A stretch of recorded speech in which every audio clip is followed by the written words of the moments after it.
Now we get to the newest and I believe the last couple that they're adding to the season, and that is Paula and Thomas. My name's Paula.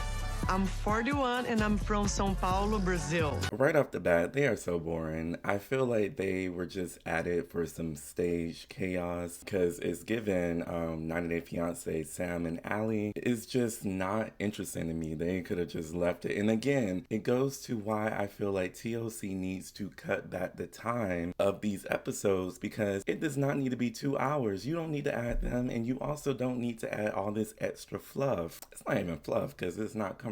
All this extra mess. She explains how she is into manifesting her greatness. And I have a very unique way that I manifested my greatness. And to do so, she collects tiny things.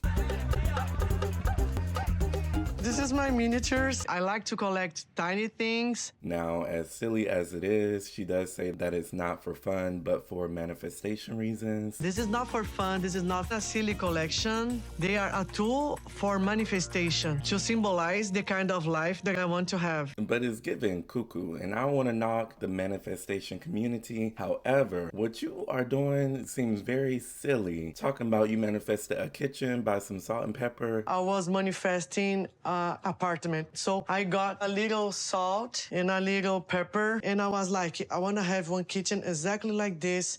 I manifest, and now we have one. Girl, that's you applying for an apartment and getting approved. Also, a sofa. Like, I bought a tiny couch to manifest a real size couch. That's you getting a job and swiping your card for.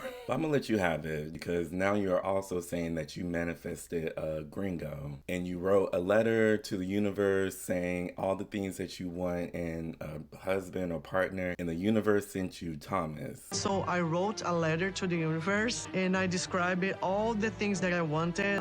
Very romantic and a gringo, very smart, everything. And universe introduced me Thomas. Which I'm clocking as a lie, and I'll get into that. We meet Thomas, and he's 31 from Long Beach. I'm Thomas. I'm 31 years old, and I live in Long Beach, California. And I'm already like, here we go. Y'all know how I feel about anybody that comes on a reality show and is from some part of LA. I just can't because it's just so ridiculous. It's so staged and performative, and that is what Louisiana Night, aka Mito. Louisiana Night! No, Wade. Oh. Wade, how? Is trying to do. So he talks about how they met. She was visiting and they took a volleyball class together, and pretty much she threw herself on the first white boy that she saw. We meet up at the same beach volleyball class in Hermosa Beach, and luckily we're both beginners because that's where our story starts. Tom, my friend, my new friend. Hola, ¿cómo estás? ¿Cómo estás? ¿Hablas español? No, I'm from Brazil. I speak Portuguese. And I know that's true because the way she keeps propping that camera up in his face, flirting. But he said that they hit it off, but he didn't know if it was romantic or not. I thought that Paul and I could be more than friends. I will found you a Brazilian girlfriend. Do you want to know? Yes. But like me or different? Similar. Okay. Similar. But they turned into a pen pal situation, sending little video messages, and I guess he called himself wanting to be a rapper. Check it. I miss the old Paula. Straight from the go, Paula. Chop up the souls, Paula. Set on her goals, Paula. Stop it with this old Paula, new Paula. But the reason why I thought this whole manifestation from her as a lie is because he said that he went and professed his love for her, and she pretty much was like, well, I have a boyfriend. I felt like something was developing that I couldn't ignore. And that's when I had made my move. I went down to Brazil and I was like, hey, Paul, is there anything between us? Like, can we have like a romance? Her face like went white. And I said, Thomas, I have a boyfriend. Girl, I thought you wrote a letter to the universe and immediately they sent you Thomas, your white boy. But also, why would you be on video call with him in this little flirty manner, talking to him all the time to where he gets that impression, and then he's flying out there to visit you and you got a boyfriend. But then he says eventually they broke up. But eventually, Paula breaks up with her boyfriend. And then, I don't know what changed, but she just flipped the switch and she thinks. And I'm just like, how convenient. Is it a coincidence? Is it a coincidence? I ask you. Is it a coincidence? She probably just wanted to make sure that he wanted her and that he wasn't gay or anything. Because all of a sudden she just flipped the switch and now they're all romantic. And 2 years later, we got engaged. And I'm like, there's no way that they could be telling this story thinking that people are going to be like, oh, that's so cute. No. So he proposed to her and they're engaged and now they're on the show again. Is it a coincidence? Is it a coincidence? I ask you.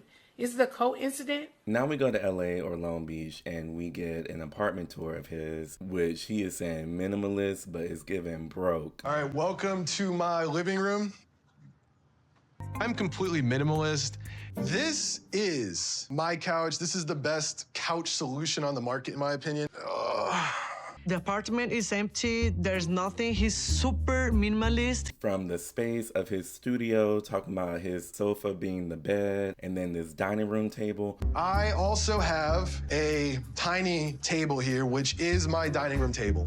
You tuck your knees in, and all of a sudden, you're at the perfect eating level.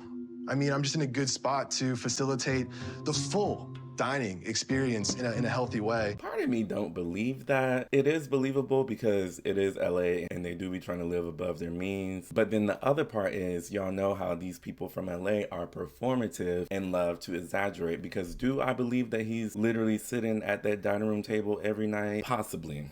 But you just never know because of how fake these people are. And so now that they've been engaged for 2 years, now they want to see how they can merge their lifestyles together. We've been engaged 2 years, and now we have to figure out, how do we make these starkly different lifestyles work together? Again, Is it a coincidence?